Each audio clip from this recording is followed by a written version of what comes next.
Hello students, पिछली video में कुछ टॉपिक रह गया था कॉल आने के कारण, तो उसको हम आगे कंटिन्यू कर रहे हैं।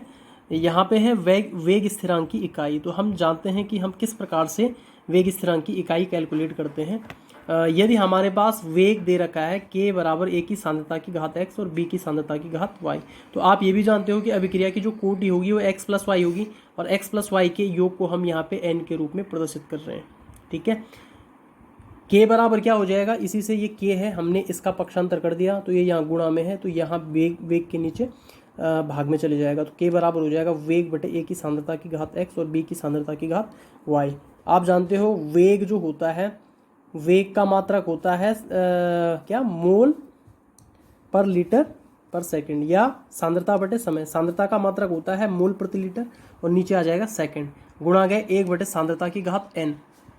ठीक है, तो सांद्रता की घात यहाँ पे n जो है वो हम रखेंगे अलग अलग। शून्य कोटि के लिए यहाँ पे n का मान 0 रखेंगे, प्रथम कोटि के लिए n का मान 1 रखेंगे, द्वितीय कोटि के लिए n का मान 2 रखेंगे, तृतीय कोटि के लिए n का मान 3 रखेंगे। जिस प्रकार से इसी प्रकार से स्टार्ट करते हैं शून्य कोटि की अभिक्रिया के लिए वेग स्थिरांक की इकाई। तो आप जानते हो n का मान क्या होगा, 0 होगा। k बराबर, या k का जो मात्रक होगा वो हो जाएगा मोल प्रति लीटर, ये सांद्रता से आया है। समय का मात्रक सेकेंड होता है, ये एक अपनी जगह है। सांद्रता का मात्रक फिर मोल प्रति लीटर या मोल लीटर इनवर्स होता है।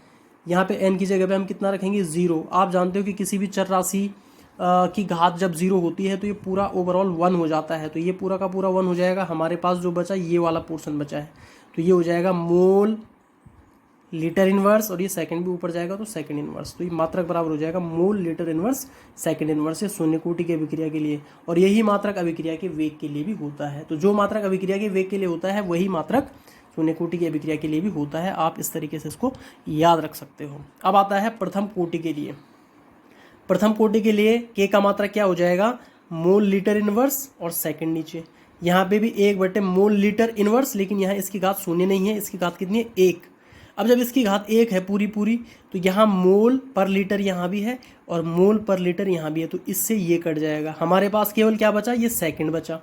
सेकंड वाला जब ऊपर अंश में आएगा, न्यूमरेटर में आएगा, तो क्या हो जाएगा, सेकंड इनवर्स। तो इसीलिए प्रथम कोटि की अभिक्रिया के लिए जो k का मात्रक होता है वो सेकंड इनवर्स या मिनट इनवर्स होता है। ठीक है, अब आते हैं द्वितीय कोटि की अभिक्रिया के लिए। द्वितीय कोटि की अभिक्रिया के लिए k बराबर क्या हो जाएगा, k का मात्रक क्या हो जाएगा, मोल लीटर इनवर्स बटे सेकंड, गुणा गया 1 बटे मोल लीटर इनवर्स की घात 2। तो एक घात तो कट जाएगी, इससे एक घात बच जाएगी। तो मोल यहाँ था ऊपर की तरफ जाएगा तो माइनस का हो जाएगा, लीटर नीचे माइनस का था ऊपर जाके प्लस का हो जाएगा, और सेकंड नीचे था ऊपर जाके माइनस का हो जाएगा। तो मात्रक हो जाएगा मोल इनवर्स लीटर और सेकंड इनवर्स द्वितीय कोटि के लिए। तृतीय कोटि के लिए आपके लिए मैंने होमवर्क दे रखा है। ठीक है, होमवर्क आप इसको कैलकुलेट करेंगे। अगर आपको फिर भी दिक्कत आती है तो मैं आपको बताऊंगा इसको। ठीक है, आगे है अभिक्रिया की आणविकता।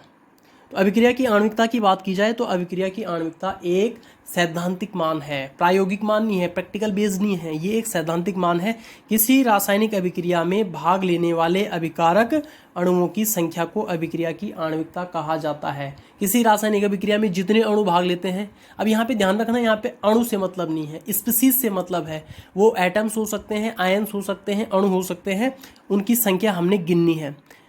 ठीक है, तो उसको अभिक्रिया की आणविकता कहा जाता है। अभिक्रिया की आणविकता एक सैद्धांतिक मान है और यह कभी भी शून्य नहीं हो सकती। कोई भी जो रासायनिक अभिक्रिया होती है उसमें ये कभी पॉसिबल ही नहीं है कि कोई भी रिएक्टेंट पार्टिसिपेट नहीं कर रहा है। जितने अभिकारक उसमें भाग ले रहे होंगे वो उसकी आणविकता कहलाएगी। जैसे ये है तो इसमें अभिकारक कितने हैं, 1 है, तो आणविकता 1। ठीक है, दूसरी अभिक्रिया है 2NO + O2 gives 2NO2।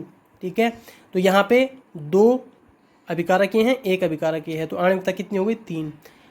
Hydrogen iodide का वियोजन हो रहा है H2 और I2 में, यहाँ पे अभिकारक कितने हैं, 2 हैं। ठीक है, तो ये आणविकता 2 हो जाएगी। तीसरी अभिक्रिया है N2 + 3H2 गिव्स 2NH3, तो 3H2 और 1 N2 का अणु है, तो आणविकता कितनी हो जाएगी, 4। तो इस प्रकार से अभिक्रिया की आणविकता हो जाएगी।